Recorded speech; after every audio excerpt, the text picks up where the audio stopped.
चलो विद्यार्थी मित्रों गुड मॉर्निंग। तो बीजा प्रकरणની અંદર ધોરણ 12 બીજા પ્રકરણની અંદર લેક્ચર 3 થઈ ગયા। હવે આપણે જોઈશું ચોથા લેક્ચરની અંદર ત્રીજા લેક્ચરની અંદર છેલ્લે આપણે પરાગરજની વાત કરી હતી। એટલે એમ કરીને આપણે પુંકેસર લઘુબીજાણુ ધાની પરાગરજ અને એની અંદર નરજન્યુજનકનો વિકાસ બધી વાતો આપણે પૂરી કરી અને છેલ્લે એ પણ કીધું કે પરાગરજ એલર્જી करे અને પૂરક ખોરાક તરીકે પણ પશ્ચિમના દેશોની અંદર તમે જો તો પરાગરજનો ઉપયોગ ખોરાક તરીકે કરે, એની ટેબ્લેટ બનાવીને ખાય છે કે જેથી આપણને એમને શક્તિ મળે, તો એ ખોરાકના તરીકે ઉપયોગ। તો આ પરાગરજ કેટલું જીવે તો મુક્ત થયા પછી ઘઉંની અંદર એ પરાગરજ અડધો કલાક જીવે, જ્યારે અન્ય વનસ્પતિમાં તો અન્ય વનસ્પતિની અંદર મહિનાઓ સુધી, દિવસો સુધી નહીં, ટાઈમ સુધી નહીં, પણ મહિનાઓ સુધી જીવતી હોય। અને કેટલાક તો તમે જો તો કેટલાક બીજ તમે જો તો બીજ વધારે જીવતા હોય, 2000 અને 10,000 વર્ષ સુધી પણ બીજ જીવતા હોય છે, એવાય પુરાવા છે। તો એ રીતે પરાગરજ પણ લાંબો સમય સુધી જીવી શકે।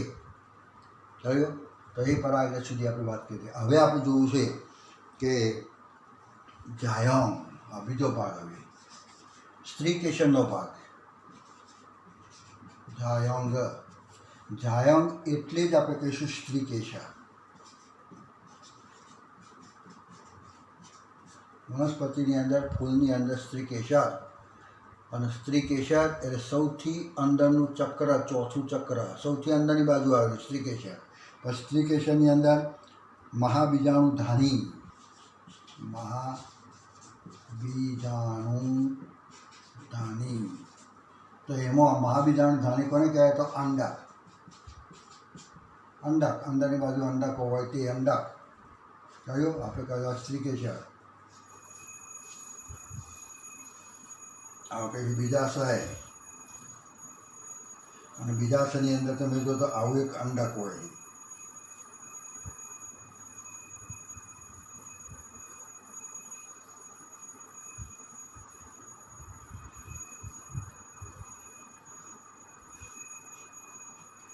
આવું અંડક હોય કયું, એટલે આપણે કહીશું આખું સ્ત્રીકેશર, આખી આ રચના જે બતાવી આખી આટલાથી આટલા સુધી, તો એને કહે સ્ત્રીકેશર। મહાબીજાણુ ધાની કોને કહેવાય તો આટલો જે ભાગ છે ને બીજાશયની અંદર આટલો જે ભાગ છે ને, તો આ ભાગને આપણે કહીશું મહાબીજાણુ ધાની અંડક, જેને કહીશું અંડકનો ભાગ જેટલો આવે એ। અને પછી અંડકની અંદર વળી પાછી આટલી રચના જોવા મળે, જેને કહીશું ભ્રૂણપૂટ। ભ્રૂણપૂટ, એ જ ભ્રૂણપૂટને આપણે કહીશું માદાજન્યુજનક, માદાજન્યુજનક, એને કહીશું માદાજન્યુજનક। તો આપણે આટલી સ્ત્રીકેશરની અંદર આટલી બાબતો આપણે જોવાની છે। જેમ પુંકેશરમાં જોયું એ જ પ્રમાણે અહીંયા સ્ત્રીકેશરમાં, સ્ત્રીકેશરને શું કહીશું આખું સ્ત્રીકેશર તો જાયંગ, એના વિશે આપણે જોઈએ, એના કેટલા ભાગ છે શું છે એની વાત કરવી। પછી એમાં રહેલો આટલો ભાગ શું કહેવાય આ બીજાશય, બીજાશયમાં જે ભાગ છે આખો, તો એ આખો જે ભાગ છે એને શું કહેવાય મહાબીજાણુ ધાની, કે જેમાં મહાબીજાણુ ભરેલો છે, એવી ધાની કોથળી જેને કહેવું અંડક। અને એની અંદર તમે જુઓ તો અંડક જે જોવા મળે છે એમાં માદાજન્યુજનક એટલે અંડકોષને બધું શેમાં આવેલું છે તો આટલા ભાગમાં, જેને કહીશું માદાજન્યુજનક। ભ્રૂણપૂટ જેને કહીશું શું કહેવાય ભ્રૂણપૂટ, ભ્રૂણ બનવા માટેના કોષો કે જેનો વિકાસ થઈને આખો હવે ભ્રૂણ બનશે, આખું ભ્રૂણ એટલે આખું બીજ બનશે એમાંથી, તો એવી રચના જે જઈશું તો એને આપણે કહીશું આ ભ્રૂણપૂટ। તો આ બધી બાબતો જોઈએ। ચલો જાયંગ એટલે સ્ત્રીકેશર એ પુષ્પનું માદા પ્રજનન, આપણે કહીશું આ શું કહે સ્ત્રીકેશર એ માદા પ્રજનન, માદા પ્રજનન અંગ જે, અને માદા પ્રજનન અંગ અથવા એને કહીશું સ્ત્રીકેશર એટલે તૃતીય ચક્ર, પુષ્પનું સૌથી અંદરનું ચક્ર, ચોથું ચક્ર કયો એક ચોથા ચક્ર તરીકે। એક સ્ત્રીકેસર હોય, સ્ત્રીકેસર ચક્ર છે, હા, આખું સ્ત્રીકેસર એકલા હોય અને ચક્રની અંદર જો એક જ સ્ત્રીકેસર હોય તો એ પુષ્પને આપણે કહીશું એક સ્ત્રીકેસરી. અને ઘણા બધા સ્ત્રીકેસરો હોય તો બહુ સ્ત્રીકેસરી. એક હોય તો એક સ્ત્રીકેસરી. અને ઘણા હોય તો ઘણા સ્ત્રીકેસર હોય તો એને કહીશું બહુ સ્ત્રીકેસરી. ઘણા બધા હોય તો આ સ્ત્રીકેસર એક છે. અને આવું કર્યું હોય તમે જો તો આવા 2 સ્ત્રીકેસર હોય તો, આવા 3 સ્ત્રીકેસર હોય તો, ઘણા બધા હોય તો આ પ્રમાણે બહુ સ્ત્રીકેસરી. એટલે કેટલી વનસ્પતિમાં આવે હોય છે, એક કરતાં વધુ હોય તો એને બહુ સ્ત્રીકેસરી. હવે સ્ત્રીકેસરો જોડાયેલા હોય તો આ જોડાયેલા કહેવાય એકબીજા સાથે. એટલે એ કહીશું યુક્ત સ્ત્રીકેસરી. ઘણા હોય અને યુક્ત હોય, જોડાયેલા હોય તો યુક્ત સ્ત્રીકેસરી. અને સ્ત્રીકેસરો એકબીજાથી મુક્ત હોય તો આ સ્ત્રીકેસર આમ, બીજું સ્ત્રીકેસર આમ, આ જોડાયેલું નહીં, આ બીજું સ્ત્રીકેસર, ત્રીજું સ્ત્રીકેસર આમ, સ્ત્રીકેસર જોડાયેલા નથી, છૂટા છે તો એને આપણે કહીશું મુક્ત સ્ત્રીકેસરી. જોડાયેલા નથી, મુક્ત સ્ત્રીકેસરી કહીશું. હવે સ્ત્રીકેસર તમે જો 3 ભાગ ધરાવે છે. કયા 3 ભાગ? તો સ્ત્રીકેસરમાં સ્પષ્ટ એવા 3 ભાગ જોવા મળે છે. દેખાય છે સ્ત્રીકેસરમાં આવા 3 ભાગ જોવા મળે છે. આખું સ્ત્રીકેસર બતાવ્યું આપણે.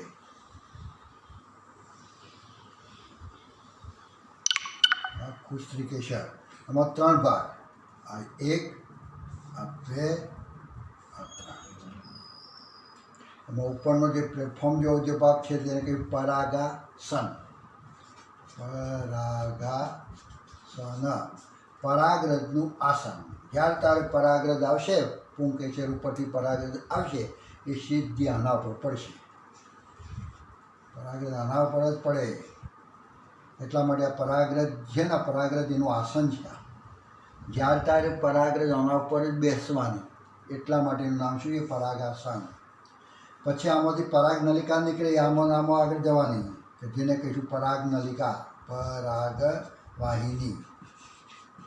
પરાગ નલિકા આમાં આગળ જવાની, જેને કહીશું પરાગવાહિની. આ પરાગ નલિકા આમાં જે નીકળે ને તે પરાગ નલિકા. આ પરાગ નલિકા યાદ રાખજો, આમાં ભૂલ થાય છે.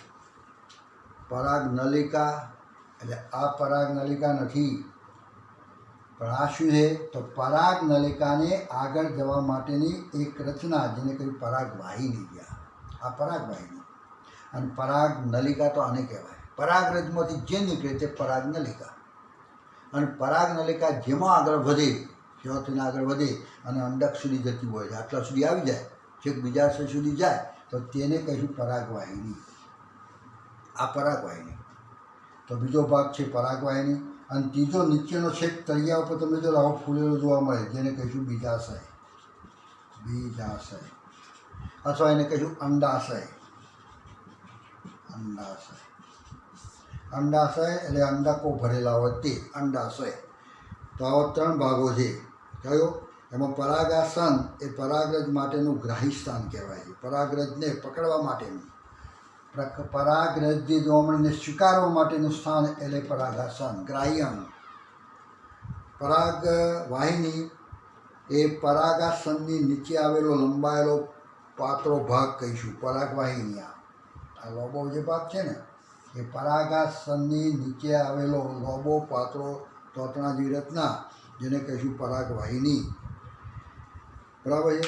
જ્યારે સ્ત્રીકેસરનો તલસ્થ ફૂલેલો જે ભાગ કહેવાય છે, નીચેની બાજુ જે ફૂલેલો જે ભાગ જોવા મળે છે, તો તેને આપણે કહીશું અંડાશય અથવા કહીશું બીજાશય. બીજાશયની અંદરની બાજુ તમે જુઓ તો પોલાણ આવેલું હોય છે. આખો પોલો ભાગ છે. પોલાણની અંદર શું હોય છે? એક જરાયું. આ જરાયું જોડાણ, આ બીજાશય અને બીજાશયનું પોલાણ, આ બધું પોલાણ છે અંદર. અને પોલાણની અંદર એક જરાય જોડાણ છે. તો જો આગળ આવી એક દંડી જેવો ભાગ જોડાઈ અને અંડક ચોંટેલું, આખું અંડક આ દિવાલ સાથે અહીંયા ચોંટેલું છે. અંડકનું બીજાશય સાથેનું જોડાણ જેને કહેવાય જરાયું. કહેવાય તો એ જરાયું અહીંયા આવેલું, જેમાં અંડક એની સાથે જોડાયેલું જોવા મળે. એ બીજાશયના પોલાણની અંદર આવેલું હોય. જે કેના જોડાણ છે એ અહીંયા જોડાયેલું છે, ત્યાં તો બીજે જોડાયેલું છે, લાઇનસર જોડાયેલું છે, ત્યાં તો વચ્ચે રહેલો એક કેન્દ્રમાં રહેલો એક દંડી જેવો ભાગ છે, એના પર બધા જોડાણ છે અંડકના. એના જોડાણ ઉપરથી આખું એક જરાય વિન્યાસ આવે, જે ધોરણ 11ની અંદર આપણે આખું જરાય વિન્યાસ આપણે જોયું હતું.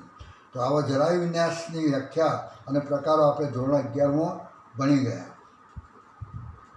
હવે યાદ કરો કે જરાયુ પરથી મહાબીજાનું ધાની ઉદ્ભવે છે. આ જરાયુ છે ને, એના પછી આ શું ઉત્પન્ન થયું? તો આપણે કહેવાય અંડક. આવું અંડક શું છે? અંડક તો આપણે કહીએ મહાબીજાનું ધાની. જો જરાયું છે, બીજાશયની દિવાલ સાથે જો જરાયું જોડા થાય, ત્યાંથી આખું એક ઉત્પન્ન થયેલી આવી રચના જેને કહીશું મહાબીજાણુ ધાની, જેને કહીશું અંડક. તો અંડક આખું ઉદ્ભવેલું જોવા મળે, જેને આપણે અંડક કહેવાય. અને ઘણા બધા જો હોય તો બીજાશયમાં આવા ઘણા બધા ઉત્પન્ન થતા હોય તો એને કહીશું અંડકો. કયું? તો બીજાશયની અંદર અંડકોની સંખ્યા કેટલી? તો કેટલીક વનસ્પતિના બીજાશયમાં અંડક તમે જુઓ તો એક જ હોય, એક જ અંડક હોય. દાખલા તરીકે એક જ અંડક ધરાવે છે એવા કયા છે? બીજાશયમાં ફક્ત એક જ અંડક હોય. તો આપણે કહીએ ઘઉં, જેમાં એક જ દાણો બને, ઘઉંનો દાણો એક જ બને. પછી ડાંગર, અને પછી કહીશું કેરી. બધાની અંદર જો કેરી, તો કેરીની અંદર એક જ ગોટલો, એટલે એની અંદર એક જ અંડક હતું, એટલે એક જ ગોટલો કહેતો એક જ બીજ બને. ઘઉંમાં એક જ ઘઉં ફૂલ હોય ઘઉંનો, તો એની અંદર એક જ ઘઉંનો દાણો બને, કારણ કે અંડક એક જ છે. જ્યારે ઘણા વનસ્પતિના બીજાશયની અંદર અંડક ઘણા બધા હોય, ઘણા અંડક, એટલે એની અંદર બીજ પણ કેટલા થવાનો? ઘણો બધો થવાનો. તો એવા વનસ્પતિ યાદ કરો તો પપૈયું. પપૈયાને કાપીને જો તો અંદરની બાજુ કાળા કાળા દાણા કેટલા બધા હોય, જેટલા દાણા એટલા અંડક. સફરજન, તરબૂચ, ઓર્કિડ્સ, આ બધી વનસ્પતિઓ છે કે જેના બીજાશયમાં અંડકની સંખ્યા જરાય સાથે અંડક ઘણા બધા ચોંટેલા છે. એટલે આપણે એની અંદર આવા અંડકો ઘણા બધા જોવા મળે. કયા કયા? પપૈયું, તરબૂચ અને આપણે કીધું અહીંયા ઓર્કિડ્સ, આ બધાની અંદર ઘણા બધા એ જોવા મળે. અહીંયા તમે જુઓ તો આખો આપણી જે ટેક્સ્ટ બુક છે ને, ટેક્સ્ટ બુકની અંદર તમે જુઓ તો આખો એ ચિત્ર છે. અહીંયા જે કંઈ ભણાવાય છે, તો એ જે ભણાવાય છે તો તેની ચોપડીમાં તમારે જાતે જોવાનું છે. કયો અંદરની બાજુ શું છે એ બધી રચનાઓનો, અને ચોપડીની અંદર જ જાડા અક્ષરથી લખેલા છે બધી રચનાઓ શું કહે છે, તો એ બધો ખ્યાલ આવી જશે. એટલે હંમેશા ચોપડીમાં આવતી આકૃતિઓ જોવાની છે. એક બે વખત દોરી જોવાની છે, કયો કે જેથી આપણે દોરવી હોય તો દોરી શકાય. એટલે આ પ્રમાણેની જે કંઈ આકૃતિઓ આવે એ આકૃતિઓ બધી જોવાની અને દોરવાની છે અને ઓળખવાની છે. હવે ઓળખવાની ખાસ રાખજો. તો એ રીતે અહીંયા તમે જુઓ તો આવા અંડકો ઘણા બધા જોવા મળે છે. હવે અંડક જે જોવા મળે છે, ચાલો જો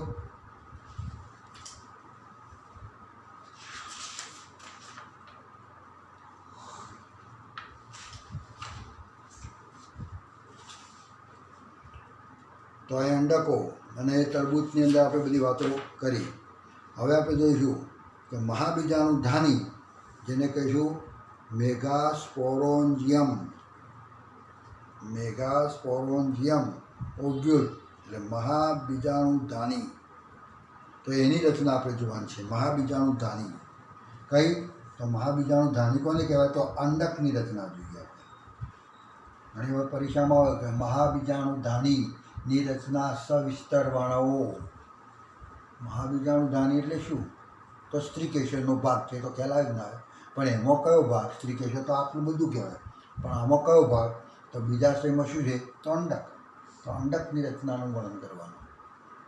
આ મહાબીજાણુ ધાની કહેવાય આટલો ભાગ, જે બીજાશયની અંદર જરાયુ દ્વારા જોડાયેલું હોય. એક હોય તો એક અંડક, એક જ બીજ બને, અને ઘણો બધો પણ હોય છે આવો અંડક. કહ્યું તો એ જ અહીંયા આપણે એની રચના જોઈએ. તો મહાબીજાણુ ધાની જેને કહ્યું મેગાસ્પોરોજિયમ ઓવ્યુલ. ઓવ્યુલ એટલે ધાની આખું. હા, તો આવૃત બીજાની લાક્ષણિક મહાબીજાણુની રચના, તો આપણે એનાથી આપણે માહિતગાર થઈએ. તો અંડક એક નાની રચના કહીશું આપણે. અંડક કેવી રચના છે એને બહાર કાઢીને જોઈએ આપણે, તો એક નાની રચના છે. અંડકની રચના જુઓ, એકદમ નાની રચના છે. આવી છે એક નાની રચના છે જે દંડી વડે જરાયુ સાથે જોડાયેલો છે. કોના શું છે?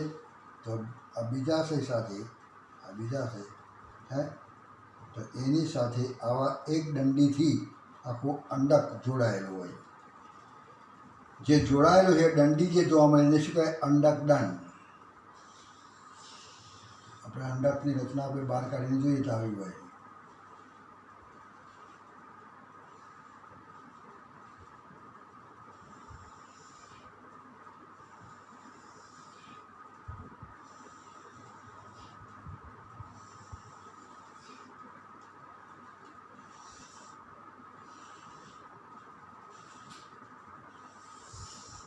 બીજાશયની દિવાલ છે.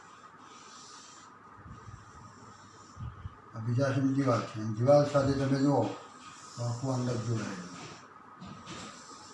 બીજાશયની દિવાલ અને એની સાથે આ દંડી જે કહીશું એ શું કહેવાય? અંડક દંડ. અંડક દંડ, અથવા એને કહીશું અંડક નાળ. અંડક નાળ, અંડક નાળ છે. કયું? તો એને કહીશું અંડક નાળ. એટલે અંડકનો એક અંડકનો દેહ જે ભાગ વડે અંડક નાળ સાથે જોડાયેલો હોય છે તો તેને કહીશું બીજ કેન્દ્ર. એટલે આ દંડી અને અંડક સાથે જો જોડાયેલો છે, અહીંયા જોડાયેલો છે ને, અંડક છે આપણું, તો અહીંયા જોડાયેલો છે. તો આ ભાગને શું કહીશું? તો એને કહીશું બીજ કેન્દ્ર. બીજ કેન્દ્ર. અંડક દંડ બીજ સાથે, એટલે અંડક સાથે જો જોડાયેલો છે તેને કહીશું અંડક છિદ્ર. બીજ કેન્દ્ર એને શું કહેવાય છે? તો એને કહીશું બીજ કેન્દ્ર. બીજ કેન્દ્ર છે. અને આ શું કહેવાય? જો જોડાણ છે તે, તો એને કહીશું આ અંડક દંડ, અને જો જોડાયું છે તેને શું કહીશું? જરાયુ. જરાયુથી જોડાયું છે. આ દંડીનો એક શેલો અંડક સાથે જોડાયેલો છે તો તેને કહ્યું બીજ કેન્દ્ર. આ બીજ કેન્દ્ર કહીશું. બીજ કેન્દ્ર એ અંડક અને અંડકનાળ વચ્ચેનું સંગમ સ્થાન. બીજ કેન્દ્ર શું છે? તો આ ભાગ શું છે? આટલો ભાગ. તો અંડક અને અંડક દંડ બે જો આગળ જોડાય છે તે સ્થાન. બીજ કેન્દ્ર એ અંડક અને અંડક દંડ વચ્ચેનું સંગમ સ્થાન છે. એ બેના વચ્ચેનું શું કહીશું? સંગમ ત્યો થાય છે. બે ભેગો ત્યો થાય તો એ સ્થાન, એટલે આપણે કહીશું અંડક, એટલે આપણે કહીશું બીજ કેન્દ્ર. દરેક અંડક એક કે બે રક્ષણાત્મક આવરણો ધરાવે છે. એના પર કેટલા આવરણો છે? અંડક છે ને આખું, તો એના પર બે આવરણ છે. આ એક, આ બીજું. છે બે આવરણ. એના પર એક આવરણ, બીજું આવરણ. કોને મરે તમે જો આમ બે આવરણ છે. એનું બહારનું આવરણ છે બાહ્ય, બાહ્ય આવરણ, બાહ્ય અંડક આવરણ એમ લખીએ. અંડકાવરણ, બહારનું અંડકનું આવરણ, અને આ અંદરનું તો અંત અંડકાવરણ. અંત અંડકાવરણ, અંડકાવરણ અંદરનું. અને કેવા? કોરે મરે આખા લપેટાયેલા છે, કોરે મરે આવેલા છે. એટલે બહારનું છે બાહ્ય બીજાવરણ, અંદરનું અંતઃ બીજાવરણ. બરાબર? બે. હવે નીચેની બાજુ તમે જુઓ તો સંપૂર્ણ કોરે મરે આવૃત નથી. આમ કોરે મરે ગોઠવાયેલા નથી, આમ નથી ગોઠવાયેલા. એ આટલા સુધી આવી. આ પણ આટલા સુધી આવે છે, આ પણ આટલા સુધી છે, આ પણ આટલા સુધી, વચ્ચે આવી જગ્યા રહે. જેટલો ભાગ આવરણ વગરની જગ્યા દેખાય છે તો તેને કહીશું અંડક છિદ્ર. અંડક છિદ્ર એને કહીશું અંડક છિદ્ર. અને અંડક છિદ્રની વિરુદ્ધ દિશા ઉપર આ જે ભાગ દેખાય છે એને કહીશું અંડક તલ. એને કહીશું અંડકનું તળિયું. અંડક આવરણ એ તમે જુઓ તો સમગ્ર પ્રદેહને આવૃત કરે છે. આ પ્રદેહ કહેવાય, અંડક કહેવાય ને, એનો આટલો ભાગ છે પ્રદેહનો ભાગ છે, આ પ્રદેહ કહેવાય. પ્રદેહને આવૃત કરતો ભાગ કયો છે તો અંડક આવરણ. અંડાવના બે આ પ્રદેહ કહીશું. આખો આ જે ભાગ છે ને પ્રદેહ, વચ્ચેનો ભાગ શરૂઆતમાં એ પ્રદેહ કહેવાય. પછી પ્રદેહમાંથી જરા વિકાસ થઈ અને આખવા બની ગઈ છે માદાજનની જનક અથવા કંઈ ભ્રૂણપૂટ. આ પ્રદેહના વિકાસથી પછી બની ગઈ છે ભ્રૂણપૂટ. એટલે પુખ્ત પ્રદેહને શું કહેવાય? શરૂઆતમાં પ્રદેહ હતો, પછી પુખ્ત પ્રદેહ બની ગયો. એટલે આખો પ્રદેહ આખો પુખ્ત બની જાય, વિકાસ પામી પુખ્ત બની ગયો તો તેને શું કહ્યું તો ભ્રૂણપૂટ. આવી રીતના બની જાય. આ ભ્રૂણપૂટ છે. એને જે આવૃત આ બધા આવરણો જોવા મળે. એક નાનું છિદ્ર જેવી રચના જોવા મળે જેને કહીશું અંડક છિદ્ર. હા ચલાવ્યો. અને એ અંડક છિદ્રનું બીજું નામ શું કહીશું? બીજાંડ છિદ્ર. બીજાંડ છિદ્ર. એટલે આપણે અહીંયા જે રચના જોઈએ છે શેની જોઈએ છીએ તો આપણે કહીશું મહાબીજાણુ ધાની જોઈએ છીએ. સ્ત્રીકેશ જોઈ લીધો, જાયોંગ ટૂંકનોટ લખો, જાયોંગ. જાયોંગની ટૂંકનોટ કીધી હતો તો આખું સ્ત્રીકેશ અને એમાં કેટલા ભાગ, કયા ભાગ ને બધું લખવું પડે. પણ જાયોંગ નહીં, આપણે જાયોંગની અંદર બીજા સેમમાં રહેલું આટલી જ રચના જેને કહીશું અંડકની રચના. અંડકની રચના એટલે આપણે કહ્યું બીજાણુ ધાની થયો તો એની રચના જોઈએ છે. ચલો આખો કોષોનો સમૂહ, અંડકાવરણથી ઘેરાયેલો કોષોનો સમૂહ જે જોવા મળે એને કહ્યું પ્રદેહ થયો. આપણે શરૂઆતમાં તમે જુઓ તો આવો હોય છે. શરૂઆતમાં કેવું હોય છે તો વચ્ચેનો પ્રદેહના જે કોષો છે ને, પ્રદેહના કોષો એ આ પ્રમાણે કોષો, આ બધા કોષો.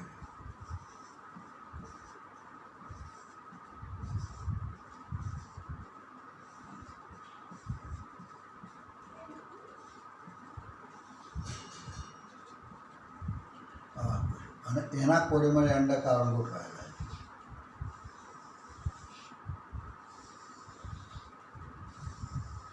છે. શરૂઆતમાં પ્રદેહ આવવો એટલે પ્રદેહને કોરેમરે આવરણ કરે છે કોણ? અંડક આવરણ. પછી એ અંડકની અંદર આ પ્રદેહના કોષો જે થાય પછી આવું બની જાય. આવું બની જાય કેવી રીતના બને છે એની વાત કરવાની છે. પ્રદેહ અને પ્રદેહના કોષો વિપુલ પ્રમાણમાં સંચિત ખોરાક ધરાવે છે. આ બધા કોષો જે કહ્યું આ પ્રદેહના કોષો. અને એની અંદર તમે જો તો વિપુલ પ્રમાણમાં મોટું કોષ કેન્દ્ર અને પુષ્કળ પ્રમાણમાં પોષક દ્રવ્યો ભરેલા હોય એવા પદાર્થો ભરેલા છે, પોષક દ્રવ્યો ભરેલા છે. અસંખ્ય એવા પોષક દ્રવ્યોથી ભરપૂર હોય છે. એટલે પ્રદેહની અંદરની બાજુ ભ્રૂણપૂટ અથવા માદાજનની જનક હોય છે. આની અંદરવાળી બાજુ હોય છે તો કોઈ પણ એક કોષ તમે જો આવો ખૂપિત થયેલો જોવા મળે. આ બધા કોષો છે એમાં એક કોષ એવો હોય છે આવો આમ અડીને ખૂપેલો હોય તો આને આપણે કહીશું માદાજન્યુજનક. એટલે શું કહેવાય? માદાજન્યુજનક. આ માદાજન્યુજનક છે જેને કહીશું ભ્રૂણપૂટ. ભ્રૂણપૂટ એટલે આખી આ રચના જે છે, આટલી આ બધી રચના, આખી રચના એ આખી રચના એ આ કોષમાંથી બનેલી. આ દેખાય છે આમાંથી આખી આ રચના આવી બનેલી. કેવી રીતના બની એ આપણે આખો વિકાસ જોવાનો જ છે. થયો એટલે માદાજન્યુજનક કહીશું. અંડકમાં સામાન્ય એક મહાબીજાણુ ધાની સર્જાયેલી એક ભ્રૂણપૂટ આવેલો હોય છે. એટલે એક અંડકની અંદર એક જ આવું સર્જાયેલું હોય. શું? માદાજન્યુજનક અથવા ભ્રૂણપૂટ એક જ હોય. એક અંડકમાં એક જ હોય છે. આ પ્રદેહના જે કોષો છે જે ખોરાકથી ભરપૂર છે તેમાંના કોષોની વચ્ચે એક કોષ આવો ખૂપિત હોય છે આવો એક પડેલો હોય કે જે વિકાસ પામી અને આવું બનાવે છે, ભ્રૂણપોટ બનાવે છે. હવે આપણે જોઈશું કે આ જે મહાબીજાણુ છે ને એમાંથી મહાબીજાણુ જનન કેવી રીતના થાય, મહાબીજાણુ જનન અને મહાબીજાણુ કેવી રીતના બને છે. મહાબીજાણુ ધાનીમાં મહાબીજાણુ બને ને તો મહાબીજાણુ કેવી રીતના નિર્માણ પામે છે, મહાબીજાણુ કેવી રીતના બને છે, કેવી રીતના આખું અંડક જેવી રચનાના બધું બનતું જોવા મળે છે. થયું? તો એ આપણે કહીશું મહાબીજાણુનું નિર્માણ થયું.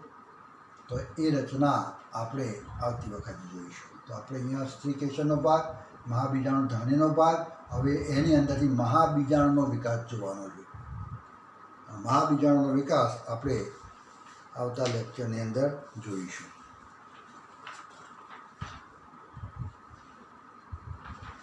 બરાબર છે?